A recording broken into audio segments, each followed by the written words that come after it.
Hi, Marvelous Joe at the top of the episode to let all of our listeners know that this is the last week to donate to our annual charity fundraiser this holiday season. Huge thank you to everyone who donated and gave toward cancer research. We decided to raise funds this year for Stand Up to Cancer in remembrance of Kevin Conroy, William Hurt, George Perez, and all the other greats we unfortunately lost to cancer in 2022. If you know or know of someone that has or had cancer, this is a worthy cause, and there's still time to donate alongside your fellow podcast listeners up until December 25th. To do so, visit our Dynamic Duel Instagram profile on your mobile device, which is linked in our show notes for this episode. For every $5 you donate, you will be entered into a drawing we will hold on Christmas Day, where one lucky donor will win our Infinity Crisis DC vs. Marvel deck building card game. Again, visit our Instagram profile and donate to Stand Up to Cancer before December 25th. Thank you so much, and on with the show.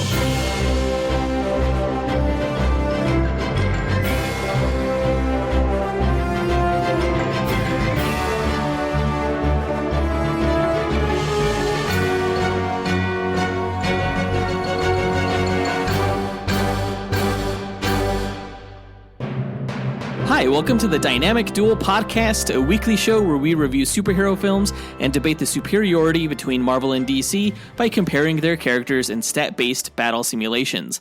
I'm Marvelous Joe. And I'm his twin brother, Johnny DC. And in this episode, we are going to find out who would win in a fight between the Flash villain Trickster against the Brotherhood of Evil Mutant member Toad. Yeah, they don't really have a similar power set, but they're both like these puckish kind of trickster type characters that we thought would go well against each other in lead up to our Rogues versus Brotherhood of Mutants Team Duel episode we will have in spring of next year. Yeah, I know that the character of Toad is severely underrated, and I can't wait for him to finally get his due when he beats the shit out of Trickster later on this episode. Dude, you think Toad is underrated? Trickster. He's all about being underrated. I don't even know who Trickster is, so as far as I'm concerned, he's accurately rated on my part. That will be your downfall, my friend. That will be your downfall. We'll find out who will win later on this episode, but before that, we're going to go over the comic book movie news to come out this past week, of which we have a couple news items, including the big news that Henry Cavill is out as Superman and that the whole DCEU is being rebooted from the ground up by James Gunn and Peter Safran. We also got the Spider-Man Across the Spider-Verse official trailer. As always, we list our segment times in our episode description, so feel free to check out the show notes if you want to skip ahead to a particular topic. Guys, don't forget that this is the last few days that you have to donate toward cancer research via our fundraiser for the Stand Up to Cancer organization. For every $5 you donate, you'll be entered into a drawing that Jonathan and I will hold on Christmas Day to award one lucky donor with our DC vs. Marvel deck building card game that we created. If you want to learn more about that game, go ahead and visit our website, dynamicduel.com, and sign up for our email newsletter where we send out an email each week that kind of has a feature regarding the game. Yeah, if you visit our site and sign up for our newsletter, upon confirming your email address with us, you will be sent to a link where you can download the visual data from the most recent Duel match. Yeah, it's cool to check out the scatter plots and the radar charts and the histograms that we have set up that all tabulate what amounts to the winner of these duels. Now, normally these data sheets cost $1.99 on our store, but patrons get this information for free. And speaking of patrons, we want to give a big shout out to Gil Camacho, who is our latest patron, our latest executive producer of this show, and the twin brother to Scotty Macho. Yeah, like Joseph and myself, Scotty and Gil are twins, one-sided with DC, one-sided with Marvel. Apparently there are more of us out there. Who would have thought? Who would have thought? But thank you, Gil, for helping make this show possible. We really appreciate it. But with that out of the way, quick to the No Prize. A No Prize is an award that Marvel used to give out up until the 90s to fans. Our version, the Dynamic Duel No Prize, is a digital award that we post on Instagram for the person that we feel gave the best answer to our question of the week. Last week, with the news that Patty Jenkins will no longer be directing Wonder Woman 3, which has also been shelved, we asked, who would you cast as Wonder Woman if the role is rebooted? We got a number of answers. Let's break down our honorable mentions before announcing this week's No Prize winner. Our first honorable mention goes to Miggy Matanguihan, who said, Hey, what's up, guys? This is Miggy. I would recast Wonder Woman with Elodie Young, who played Elektra in Daredevil Season 2 and 3, I think. I don't know. I still haven't seen it. Yeah, I know, guys. I'm sorry. I've just been super busy. But yeah, apparently she originally like auditioned for the role and only lost to Gal Gadot and like another lady. So Dude, watch Daredevil, first of all. Like, that show is great. That's coming from me, a DC fan. Daredevil is a fantastic show. Yeah, and Elodie Young is a fantastic Elektra. I thought she was really great alongside Charlie Cox. You wouldn't think that they had chemistry, but, they pull it off, probably because they're such great actors. And to hear that Elodie Young actually was one of the final contenders for the role that eventually went to Gal Gadot, I think she'd be great. I think she has a lot of potential. Although I'm a little bit ambivalent about this answer because I really want her to show up again alongside Charlie Cox so that he could get over Jennifer Walters' She-Hulk. I mean, if an actress had a choice between Wonder Woman and Elektra, they're going to choose Wonder Woman. That's no contest, Elektra. Elektra is such a badass. Wonder Woman's just this, ugh. Dude, Wonder Woman is everything that Elektra is and more. Uh-huh. Yeah, I'm sorry. Okay. Good answer, Miggy. Our next honorable mention goes to Benjamin Ryan, who said, Hey, this is Ben Ryan. Sorry for the crappy mic quality. I'm kind of sick right now, but for me, who I would want to play Wonder Woman, I can't remember her name, but it's the actress who plays Sif in Thor 1, 2, and I think 3. I would love her to be the Wonder Woman. I just think she would do an amazing job in that role. And also, I don't think Gal Gadot is perfect for the role of Wonder Woman, so I'm very open to a recast. Well, first of all, hope you feel better, Benjamin Ryan. Second of all, I think Jamie Alexander, who is the actress that played Sif in the Thor movies, is a fantastic choice for a potential Wonder Woman. From the first Thor movie that we saw her in, with like the Asgardian armor and everything, I thought she was a shoo-in for the role. I think she just really looks the part. Yeah, I remember seeing like concept mock-ups that people made from her Sif costume in Thor: The Dark World, and I never thought that we would get like a more accurate representation of Wonder Woman than that. She definitely looks the role. So great answer, Benjamin. Let's move on to our final honorable mention, JP Lunai, who said, Hi guys, JP from Quebec here. Usually I don't care who they cast as long as the movie is good, but for the reboot of the DC universe we need a high caliber actor, so I would cast Ana de Armas. She has proven to be a great actor in movies like Knives Out and is pretty comfortable with action scenes as we saw in the last James Bond movie. And let's be real, she's also easy on the eye. As a special bonus, I would cast Johnny DC as the new Steve Trevor. Oh, hell yeah, I would take that role. Against Ana de Armas? Yeah, totally. I mean, that's like every actor's dream role, right? To play Steve Trevor? Opposite Ana de Armas? Yes. Ana de Armas is a fantastic actress. I think the first movie I saw her in was Knives Out, and she was phenomenal in that movie. But I also saw her in Blade Runner 2049. I just most recently saw her in Blonde, which is actually a movie I would not recommend watching, but it is an Oscar caliber role. She hasn't done much action, but she fucking knocked it out of the park in No Time to Die, the latest James Bond movie. That was a fantastic scene. Oh, you know what? I've seen her in Gray Man. She did great action in that one. Really? Yeah. She is a sight to behold. I am a little bit concerned that she's kind of like a shorty. She's a little on the short side, I think, to be playing the Amazonian warrior, but that's what they make high heels for, right? Exactly. There you go. We want to give a quick shout out to Scotty Macho and Raziel for taking the time to visit our website and record an answer. But the winner of this week's No Prize is Michael Harold, who said, Hey guys, so I'm going to say Isa Gonzalez. I know that's a little bit different than anybody else is probably going to say, but for one, she is just flat out gorgeous. So she's going to make the costume look incredible.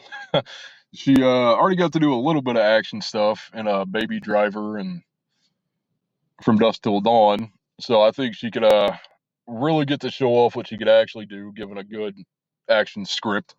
And all right, so Michael got cut off right there, but I think what he was trying to say was, and what else needs to be said? Because Isa Gonzalez would be absolutely perfect for this role. Some may say she kind of looks like a Gal Gadot clone, but I think she actually looks better as the character. Maybe, perhaps. I think she could look great as the character, but what I really liked about this answer was how unique it was. It was a name that I had never heard before. I'm not familiar with Isa Gonzalez at all. Oh, really? Yeah. She was in Hobbs and Shaw. She was in Baby Driver. She was in Godzilla vs. Kong. Oh, I saw that. Okay. Look her up. Eiza Gonzalez. I think she's currently dating Jason Momoa right now after his split from Lisa Bonet. So I'm not sure how he would feel about this, but also who cares? Yeah, that's like the least of my concerns. Yeah.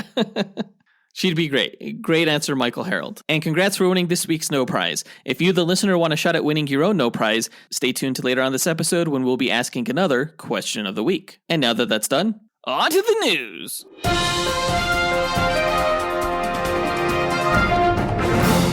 Okay, so as DC fans, we were still reeling from the past week when we learned that Patty Jenkins would no longer be directing Wonder Woman 3 and that project has essentially been shelved at DC. A lot of news stemmed from that, including, Patty Jenkins' side of the story, saying that it was her understanding that the film was essentially just shelved and there was nothing she could do to unshelve it. But randomly, Wednesday night from this past week... You were just minding your own business again. Just minding my own damn business. When I see a post on our Discord from Henry Cavill that one of our patrons pasted, it was a screenshot of a goodbye letter, essentially, from Henry Cavill saying goodbye to the role of Superman. James Gunn announced that he is writing a new Superman movie, and that he and Peter Safran broke the news to Henry Cavill that the movie was going to focus on Superman in his early years and would therefore not feature Henry Cavill in the role of Superman. And then I felt like a great disturbance in the force, as if like a million voices suddenly cried out in terror and then were silenced. Over the morning of Henry Cavill? Yeah, this has been a long, dramatic road from Man of Steel. A lot of people not liking Zack Snyder's vision, leading through Justice League and people wanting to see justice done to Zack Snyder's vision, while other people just really pushing against that. We finally hit a point where it's essentially confirmed that James Gunn is rebooting the DCEU. He's creating a new universe, and the old guard, the old cast members, are not going to be a part of that. Now, there may be some caveats. We don't know if maybe he'll bring on his Suicide Squad cast as a part of that universe, but I suspect everyone who is cast in the DCEU will no longer return playing those same roles. There's been rumors that maybe they'll return in different roles, like Jason Momoa will be Lobo, maybe Margot Robbie could be someone else, we don't know. But for now, as it stands, James Gunn is even saying that the Batman, Matt Reeves' film, is not going to be a part of his new universe. I'm a little skeptical of that, considering, he's doing a Superman movie in his early years that he could easily perhaps make retroactively a part of the Batman universe if the movie is really good and Matt Reeves is like, hey, this is good. Yeah, this is fine. But we'll see. There's so many questions up in the air right now. According to James Gunn, they're going to give us more answers early in the new year, probably around January. Hopefully some casting news. That would be fantastic. Yeah, that would be awesome. If James Gunn is taking kind of like the MCU approach, where a lot of these characters will have their own individual films until they unite in a Avengers-style Justice League movie, then I think this approach that he seems to be taking so far will work in bringing the Batman into the fold. Even Iron Man got 2 solo movies before he was in the team movie with the rest of the Avengers. I think something like that is easy to do without being non-committal. We'll see. My heart goes out to all of you who just adored Henry Cavill in the role. Lord knows I did. I'm like one of the staunchest defenders of Man of Steel and Zack Snyder's vision, but I also know when to just let go. Like, I'm probably coming off across as very callous in our Discord to our patrons right now, because I'm just like, burn it all to the ground and let's move on. Because I don't want to invest any emotional energy in the past. I'm really, really excited for what James Gunn could be potentially bringing forward. The potential is limitless, and how can I not be excited by that? I hope all of you don't get too down about this news. We'll always still have the Snyderverse. Those movies still exist if you ever still want to watch them. But I think it's time to move on to perhaps something more comics accurate. And I feel like I could walk away from the Snyderverse satisfied.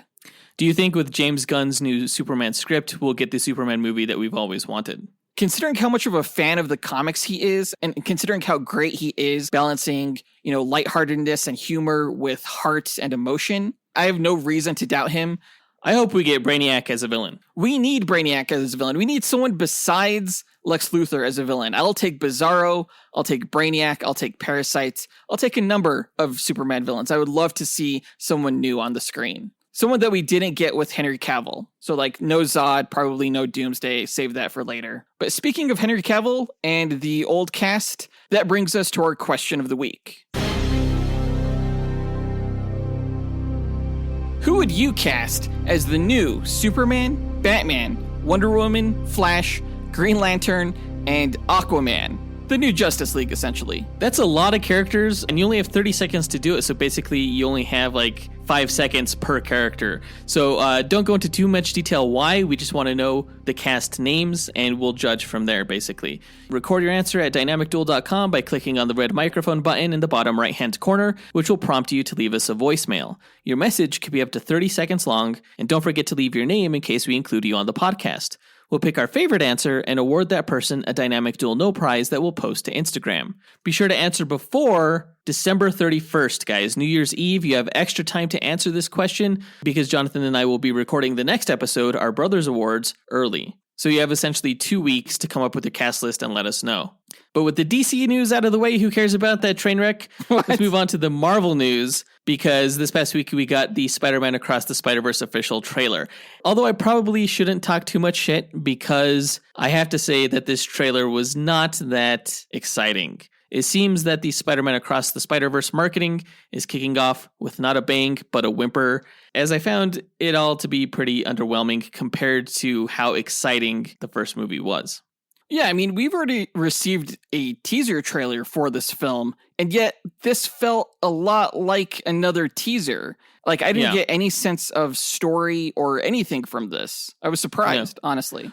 Well, it's interesting because like the trailer starts off with Miles looking at Manhattan from Brooklyn. It starts off really slow, and his mom starts talking to him about like how she's his little boy, and we get some clips from the first movie. Like half of this trailer is just clips from the first film that we've already seen. Right. And she keeps going on about how like she wants to make sure that he's safe out there in the world. And I just want to be like, shut up, Mom, get out of my room. You know, I wanted the action. It wasn't until about halfway through that we started getting some action. But again, it was all vague. It was basically just a lot of the Spider-Verse characters chasing after Miles. We have no idea why. But I did notice some interesting things in regards to the variant Spider-Man. The first was that Miguel O'Hara, Spider-Man 2099, is different than the Miguel O'Hara that we know from the comics. For one, he has laser webs, which is interesting. You know, in the comics, he has organic webbing that he shoots from spinnerets at the top of his wrists. But here, he shot out what looked to be a red laser web. Well, we saw that in the teaser as well, but I did think that was really cool. Yeah, it's more like a tech-based version of Miguel O'Hara. We saw Spider-Man 2099 with his mask off, and I didn't see him wearing his glasses, which he normally has to wear because of his accelerated vision. Miguel doesn't actually have spider sense, but he makes up for it by having super acute sensitive vision. And without the mask, you couldn't even see his fangs. You know, he's supposed to have fangs. And what's interesting is that it looks like this version also has a daughter, which is also not something from the comics. So it's a very different riff on the character. It's probably a variant of the comic book version, and it'll be interesting to see what they do with him, because this trailer tried to make it seem like he was maybe a villain or something. Yeah, I felt that way too. Well, we do know that the villain of the movie is actually the Spot, but he was nowhere to be seen that I could see in this trailer. Right, but we don't know if Miguel is working with the Spot or something like that. We did get a good look at Jessica Drew's Spider-Woman in this trailer. They race-bent her for this. But like the comics, she's pregnant in this version, and she rides a motorcycle, which should be pretty interesting. That sounds very dangerous. She's a superhero. She can handle it. Okay. There's a pretty cool shot here where she is attacking a variant of the Vulture, but the Vulture is done in the style of this like Leonardo da Vinci-esque Renaissance sketch that I thought was really cool. It's really neat to see all the different art styles within this type of animation and how the art styles represent different universes. Yeah, that was part of the joy of the first film as well. Yeah, speaking of the first film, we get to see Peter Parker come back. This time he's wearing a baby Bjorn because it looks like he went back to Mary Jane and they have a daughter now who I'm assuming is going to be Mayday Parker, like in the comics. Probably, and that would be cool. Yeah, it's cool to see him back. I think it's kind of funny how in the first movie he largely wore sweatpants, and in this movie he's just going with the full robe, the full bathrobe and the baby Bjorn. He's such a great character. But yeah, there wasn't too much else to this trailer, not much substance here. I think that was one of the most disappointing things. When they get around to releasing the next trailer for this, I hope we get a better idea of exactly what's going on and show less of the first movie and, you know, have a little bit more fun with it. You know, keep Mom out of it. You know, we love her, but like, get out of here. I'm a grown-ass man now, Mom. Enough with this like little boy stuff. But I think that does it for all the news for this episode, so let's go ahead and get into our main event where we find out who would win in a fight between the Flash Rogue, Trickster, and the Brotherhood mutant, Toad.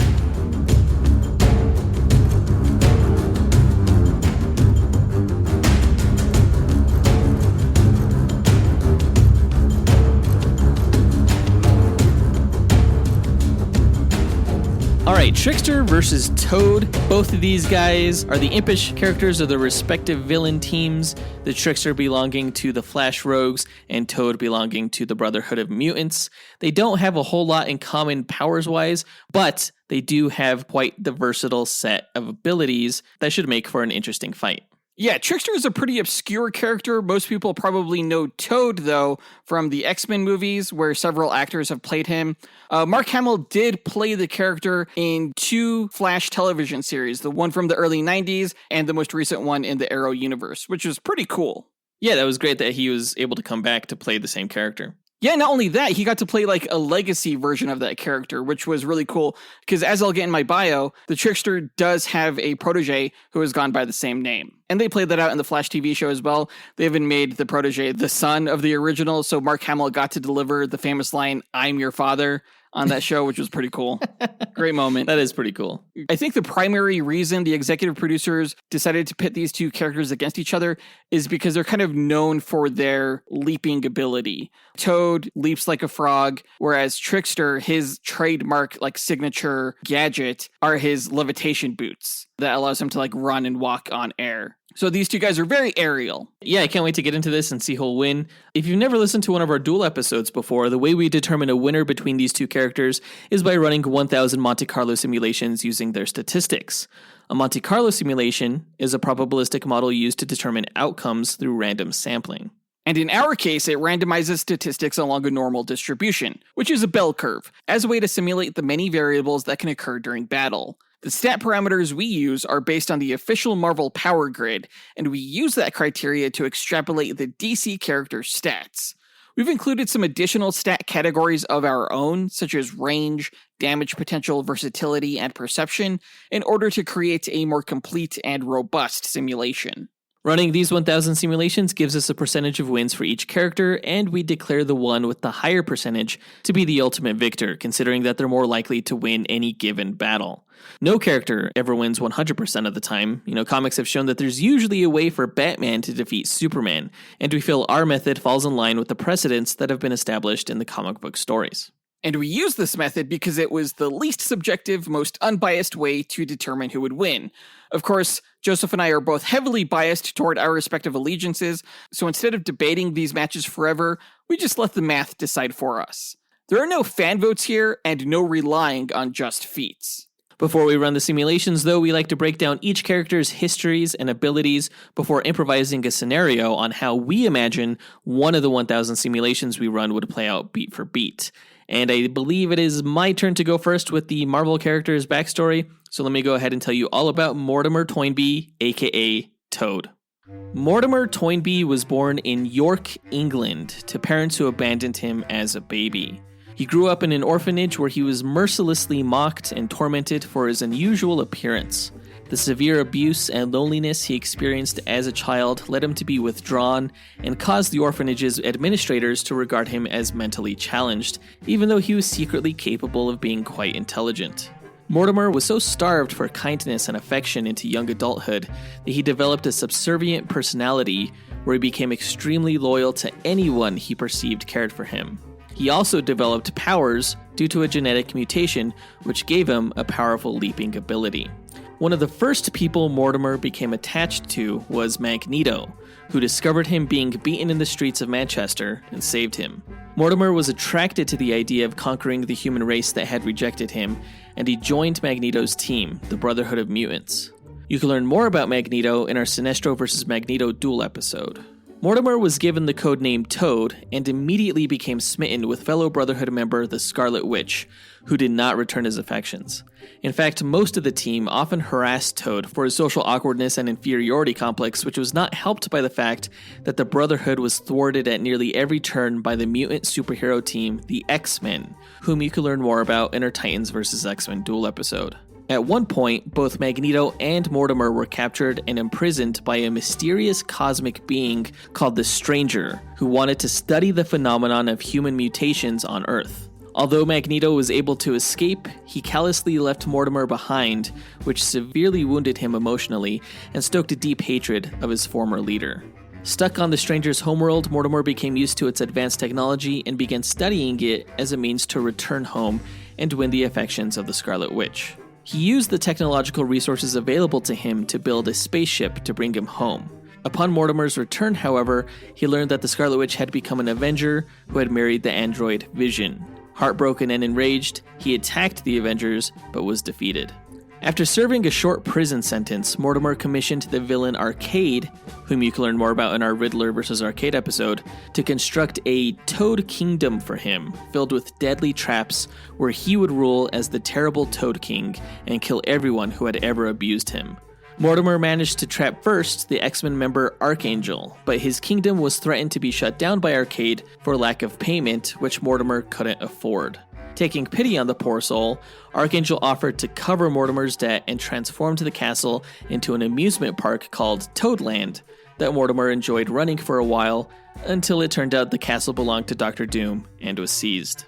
Wait, what? Interesting. Depressed from his failures, Mortimer tried to commit suicide by jumping off a building.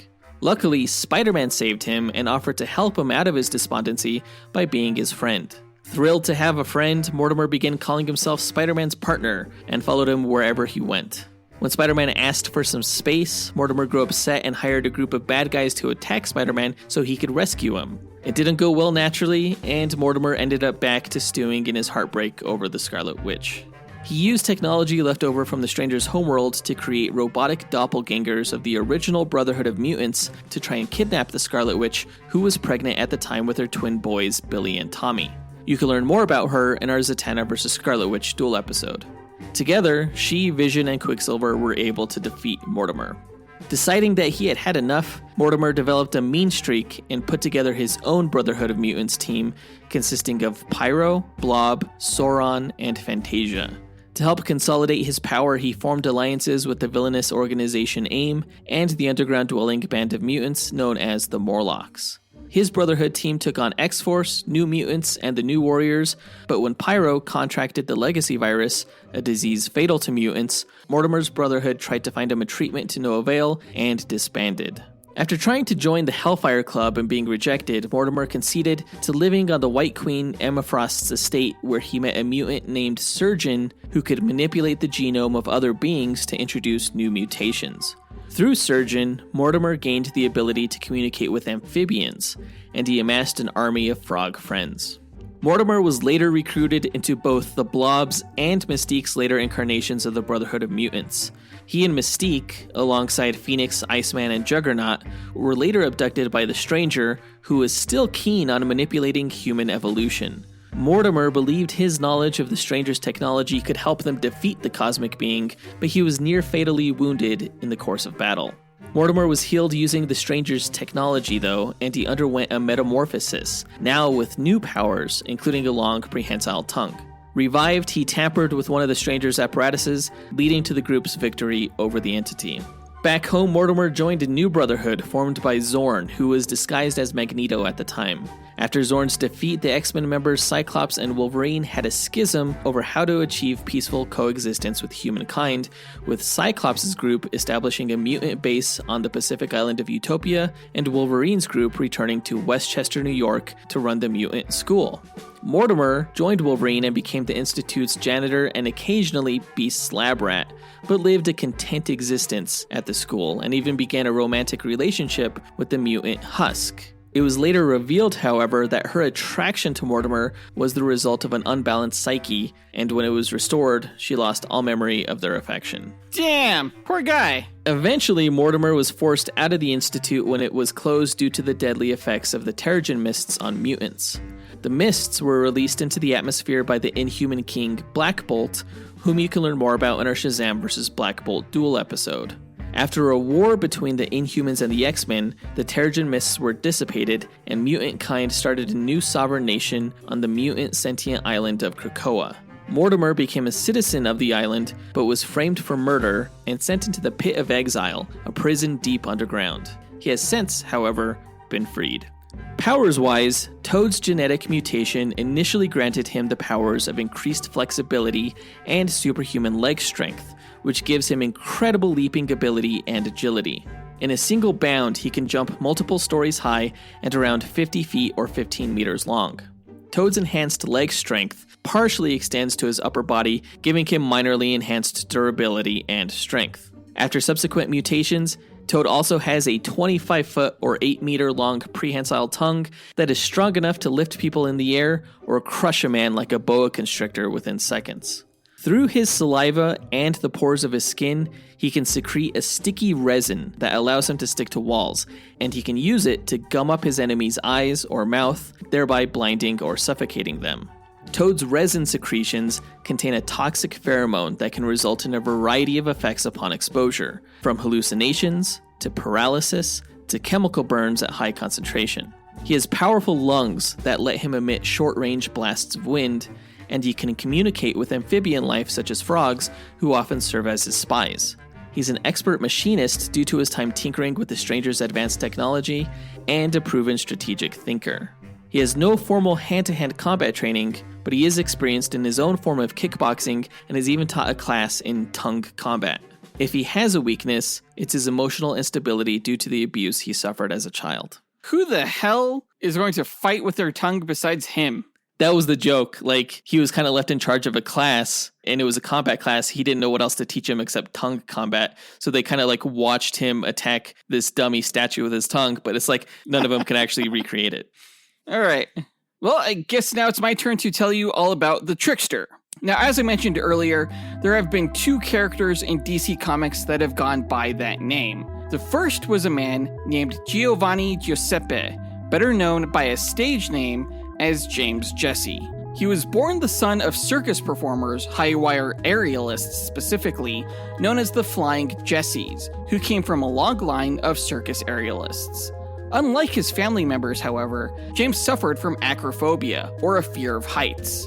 An avid reader from a young age, especially old Western cowboy tales of his reverse namesake, Jesse James, James invented a pair of shoes that fired invisible jets of compressed air, covertly allowing him to walk on air and garnering him circus fame.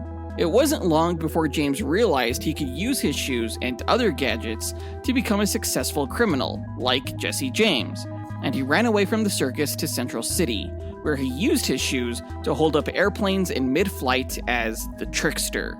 He became a villain to Barry Allen, the Flash, who you can learn more about in our Flash vs. Quicksilver episode. After joining forces with other Flash villains for a time to form a villains club known as the Rogues, Trickster left Central City and began operating in Southern California after the Flash died during the Crisis on Infinite Earths.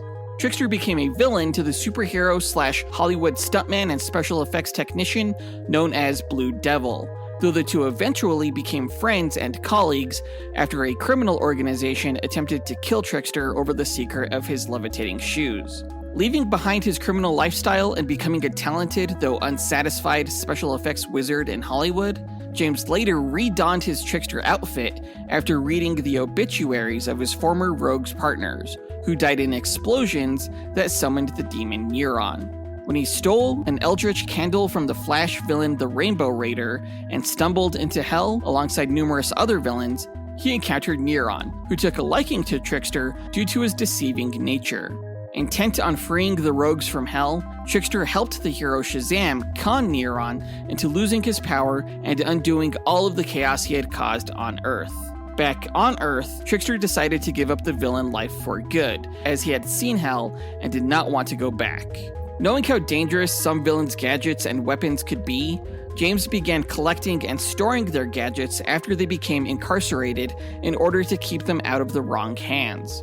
He was eventually recruited by the FBI, where he served as an agent for years, until the previously deceased Flash villain and Rogue member, known as the Top, re-emerged and used his psychic powers to brainwash James and the other Rogues into a war against each other, with James on the reformed side. It was revealed that James had been mentally manipulated for years by the Top, and that his rejection of his past criminal life was a result of the Top's hypnotic suggestions altering his memories. Unsure of which of his memories were real, James returned to the FBI, though now found his work boring and yearned to be back with the Rogues. Claiming he was going undercover as the Trickster, James rejoined the Rogues alongside Pied Piper. When the Rogues were manipulated by the Impulse clone Inertia into killing Bart Allen, the Flash at the time, Trickster and Pied Piper, both of whom were not involved in the murder, attended Bart's funeral. You can learn more about Impulse in our Impulse vs. Speed Duel episode.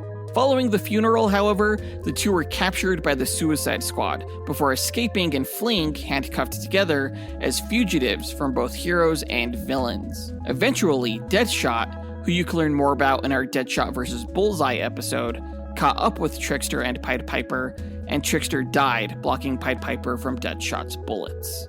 While James was working for the FBI, a young boy named Axel Walker found and stole James's collection of villainous gadgetry, including James's numerous personal tools as the Trickster. Donning the mantle of the Trickster, Axel was recruited by the Flash villain Blacksmith to join her new team of rogues, though after that incarnation was defeated, Captain Cold also invited Axel to join his rogues team, where Axel learned the ins and outs of being a villain from some of Flash's classic rogues. During the Rogues War, Axel fought against the original Trickster, James Jesse, and nearly had the upper hand until James's memories were restored by the Top, and James emerged victorious, telling Axel to give up being the Trickster. Spending stints in and out of prison, Axel escaped and redonned the Trickster gear after learning that James Jesse had died. Forming his own crew that operated out of old Rogues' hideouts, Axel learned that the Rogues regretted killing the new young Flash Bart Allen and planned on retiring. He joined the Rogues and helped them get their revenge on Inertia. Axel remained a member of the team up until the Flashpoint event that reset DC's continuity, where he was recruited to the Rogues at a young age like before, but was fired from the team after blaming a job gone wrong on Captain Cold's younger sister, Golden Glider. Abandoned, Axel attempted to partner alongside other Flash villains such as Mob Rule or Gorilla Grodd, the latter of whom ended up ripping off Axel's arm and left him to die in the street. Equipped with a robotic arm and later framed and imprisoned for murder, Axel was freed alongside all of Earth's prisoners by the Crime Syndicate, an evil version of the Justice League from Earth 3, just before the Rogues decided to break him out themselves. Hesitant to reject the Crime Syndicate's offer to join the secret society of supervillains, yet loyal to the Rogues' stance on remaining separate, Axel fled from the society alongside the Rogues, frequently hiding in the Mirror World thanks to the fellow rogue Mirror Master, until the Crime Syndicate was defeated. When the Flash accidentally unleashed new forces through the Speed Force, Axel gained the Strength Force for a time, though seemingly died in the aftermath. Not long after, the original Trickster, James Jesse, re-emerged after spending years in prison, tortured and forgotten, having faked his death in the past. In the new post-Flashpoint continuity, James was a conman who stole his initial gadgetry, including his levitating boots, from Star Labs. Axel, revealed to be alive and working for James, helped him attain the Sage Force, which granted James vast intellect and allowed him to mentally manipulate the entirety of Central City.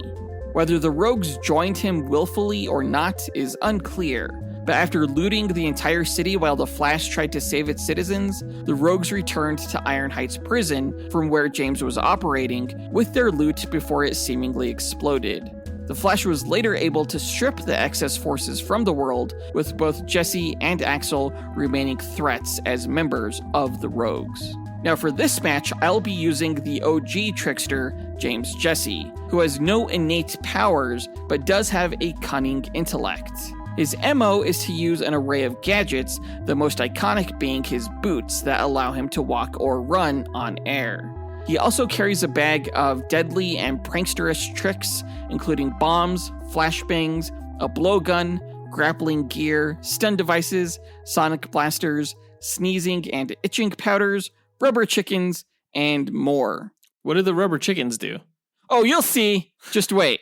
Okay. They're like sometimes flamethrowers, sometimes they're bombs. You never know what they're going to do. That's the thing. All right. Was that everything? Yeah, that was it. I guess I was just waiting to be impressed. Go ahead and underestimate him. Go ahead. I want you to. Now that we've got their histories and abilities out of the way, let's speculate on how one of the 1,000 simulated matches will go. The winner is determined by simulations, not the speculation, but it's fun to imagine how this fight could play out. We don't set any rules for this match other than the characters don't know anything about each other going in, except that the other character is a threat that needs to be put down. And we say they start off about 50 meters apart in an environment that has no bearing on the match itself, because we don't take stats for the environment. Plus, certain characters have advantages in some environments over others, and we want these characters to win on their own merit. So let's get into it. Trickster and Toad meet on the battlefield. Who goes first? Okay, you went first last time, so I'm going to say Trickster goes first by launching a spring-loaded, like, cartoon fuse bomb right at Toad. That seems like really easy to dodge. Like, Toad is way too evasive to be getting hit with a projectile like that. So Toad is going to lunge into the air and just avoid the bomb explosion. And he's going to huck a big old loogie at Trickster. And the resin loogie lands into Trickster's mouth. What? And it prevents him from breathing. So What? he starts suffocating. In his mouth? Why do you think his Yep. mouth was open? Okay, then it landed on his mouth and he's still prevented from breathing. Okay, first of all, that bomb didn't explode when it hit the ground. It had a spring on it, okay? So it just bounced into the air and exploded near Toad after he spit his loogie.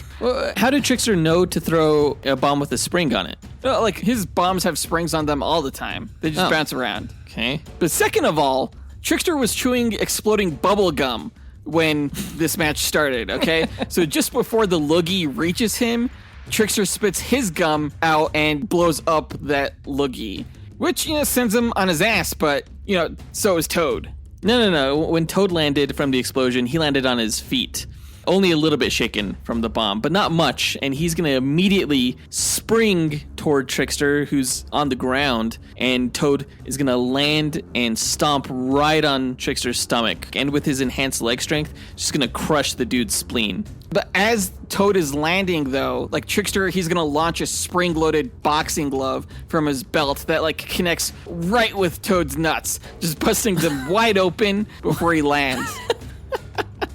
And as Toad falls to the floor, like in the fetal position, Trickster is going to sprinkle him with some highly potent itching powder. So Toad is going to be, like, basically in pain for the entire match now. Oh, shit. Itching powder. Yeah, it's not fun. Okay, so Toad's going to freak out from the itching powder, and he's going to be bouncing around the battlefield, just scratching himself. But he's going to begin sweating, and he's going to secrete this toxic resin from his pores that's going to be at such a high concentration that it burns away and dissolves the itching powder from his skin. And so he, like, looks like this slimy freak now, but, he's not in pain anymore from the itching. He's just angry as shit now. Okay, but while that was going on, while Toad was distracted by the powder, Trickster is going to whip out this rubber chicken. He's going to aim its beak, like, right at Toad, and he's just going to pull on those legs to activate his flamethrower. So now Toad is also on fire.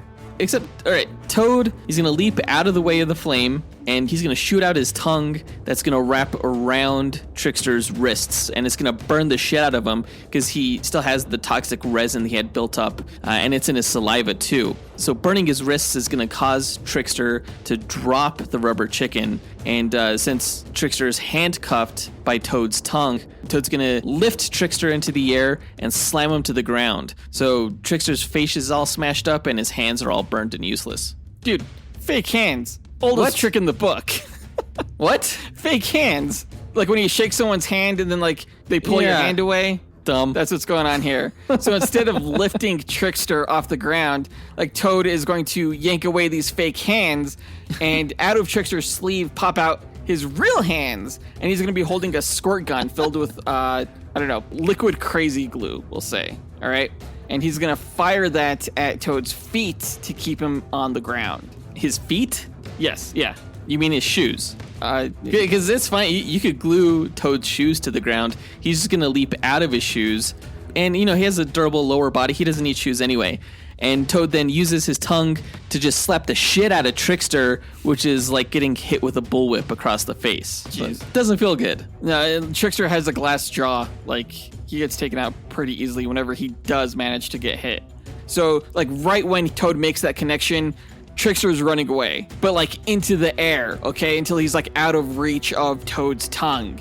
And from the sky, that's when he starts dropping like a dozen paper airplanes that are like razor sharp, and they hone in on Toad and give him paper cuts, but like lethal ones on his tongue. Ow!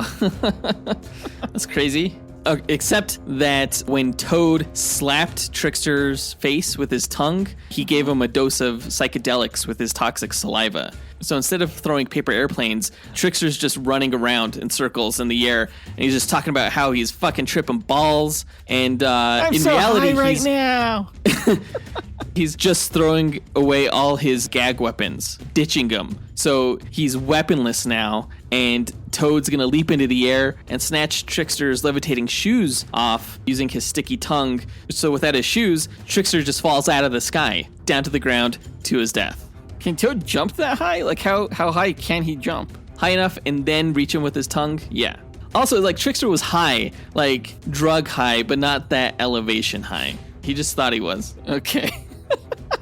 So, I don't think he'd throw away all of his gadgets. He has a ton of them, and they're kind of like everywhere all over his costume. So yeah, he got rid of most of his gadgets, but not all of them. He's falling right now, but I'm going to say that the long fall is going to snap him like right out of his high. He's going to sober up really quick just from that falling sensation. And I'm going to say he has a whoopee cushion still up his sleeve. So right at the last second, he throws that thing like right to the ground, and it inflates huge, like acting like an airbag, okay? Cushioning his fall. Pretty good. But it also farts out a cloud of potent, poisonous gas, like right in Toad's face, which is just going to cause him to choke and die. Except as Toad sees this gas coming at him, he's going to puff up his neck with air, and he's going to blow out a blast of wind that's going to send this poison gas away from him. And then Toad's going to shoot out his tongue and wrap it around Trickster's throat, suffocating and choking him to death and ending this match. Except that as Trickster is being choked, he's gonna reach into his pants and pull out what looks like fake dog shit, but is in actuality real shit that he rubs on Toad's tongue, like making Toad taste shit. That's what he gets for using his tongue as a weapon. And Toad's gonna get like so grossed out that he's gonna release Trickster. What the fuck?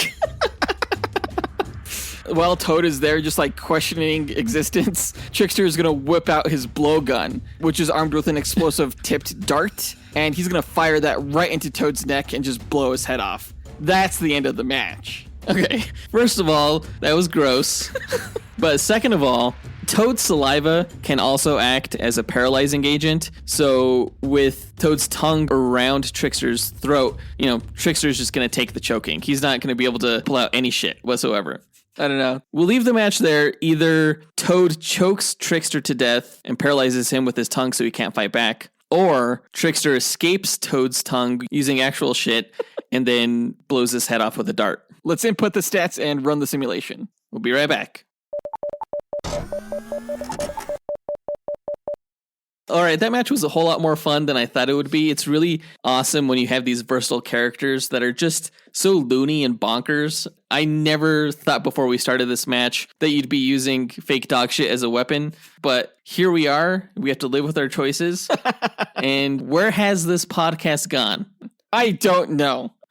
I don't know what I was thinking. I wanted to use fake dog shit at some point because I have like a list of different pranks, and I don't know how it happened. It just happened. But I do got to say, compiling these stats for the Trickster was a huge challenge because he's so unpredictable and so inconsistent. He is just like a normal man, but then you'll have instances of him like dropping a 10-pound anvil on someone. And it's like, what? So I had to average a lot of these stats, and hopefully the distribution just accounts for all of the randomness. Yeah, I remember you saying that like a lot of the stuff that he's done has been one-offs, basically. Right. He doesn't do a lot of the same thing twice. So. Exactly, yeah. Yeah. It was a challenge. Toad is a little bit more consistent, and his stats came out pretty good, I think. He came out ahead of Trickster in terms of durability, because he has like minor enhanced durability and strength. And we determined he was a better hand-to-hand fighter, even though it's more like leg-to-hand and tongue-to-hand. But those were the only stats where Toad came out on top. We said that Trickster was faster. He could basically fly and occasionally keep up with the Flash. He was more evasive and just better at pulling out gadgets to avoid damage. He could cause more damage slightly, and we said he was slightly more intelligent. His intelligence has differed over the years, but on average, he's a pretty smart guy. I mean, Toad is pretty smart too. Sometimes he's shown as being really dumb, but I think that has a lot to do with his emotional intelligence, which we factored into that stat. Versatility-wise, Trickster was maxed out. Like, there's pretty much nothing that you could do to affect someone that Trickster can't do. That said, Toad was also very versatile. Like, way more than I thought he would be. There's so many different things he could do, from like drug you, paralyze you, caustically burn you, a lot of different effects. Jonathan, who's your money on? My money's on Trickster, like totally, all the way. And Instagram agrees with me. 64% of our followers who voted in our poll said that Trickster was going to come out on top. Which actually surprised me because, again, I feel like this poll is sort of a popularity contest. So to see Toad just be so incredibly unpopular, despite the fact that, he's been in movies and stuff, it makes me feel even more bad for him. Well, I don't feel bad for him because the winner of this matchup between Trickster and Toad is Trickster. Dude, when are you going to stop trying to fool us as to like what the results are? We know what the results are going to be. I don't feel bad for Toad because it was a close match. Essentially, Trickster won 543 out of the 1,000 matches. Toad won 457. So pretty close to 50-50. 54.3% to 45.7%. Those results are actually closer than I thought they would be, considering the number of stat categories where Trickster came out on top. I mean, in the areas that he outclassed Toad, it was not by much, but also vice versa. Overall, they were actually pretty similar. I guess the biggest discrepancy between them was fighting skill, where Toad was a much better fighter than Trickster. So that's probably why it's closer than I thought it was. All of the other stat categories, they were pretty close, as we mentioned. Do you have like a newfound respect for Toad?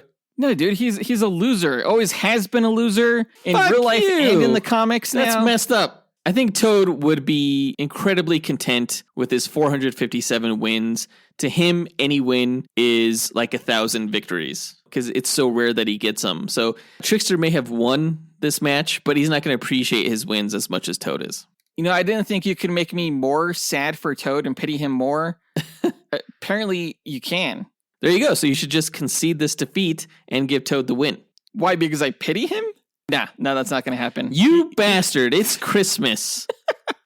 But on that note, we do hope that you guys enjoyed this match. We hope that you have a fantastic and merry upcoming holiday. But that does it for this duel. Let us know what you thought about the results by writing to us at dynamicduelpodcast@gmail.com or by visiting us on Instagram or Twitter. You could find links to all of our accounts by checking out our show notes or visiting our website, dynamicduel.com. And don't forget, guys, you only have days left to donate toward cancer research via the Stand Up to Cancer organization, which you can donate to through our Instagram profile page on your mobile device. Our Instagram is linked to in the show notes, so go ahead and visit that and support a good cause, as we like to do and our listeners to do on this show.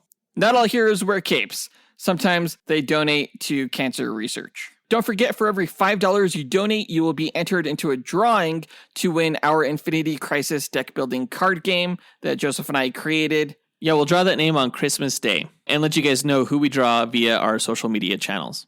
In our next episode, it's going to be our big end-of-year awards show, our 7th annual Brothers Awards, which we named after the cosmic brothers that represented Marvel and DC in the DC vs. Marvel crossover series from the 90s. Yeah, we're going to award the best that 2022 had to offer for Marvel and DC. Look forward to that as we celebrate this past year. But that does it for this episode. We want to give a big thanks to our executive producers, Ken Johnson, John Starosky, Zachary Hepburn, Dustyn Balcom, Miggy Matanguihan, Brendan Estergard, Nathaniel Wagner, Levi Yeaton, Nick Abanto, Austin Wesolowski, AJ Dunkerley, Scott Camacho, and Gil Camacho for helping make this podcast possible. We'll talk to you guys next week. Up, and away. True believers.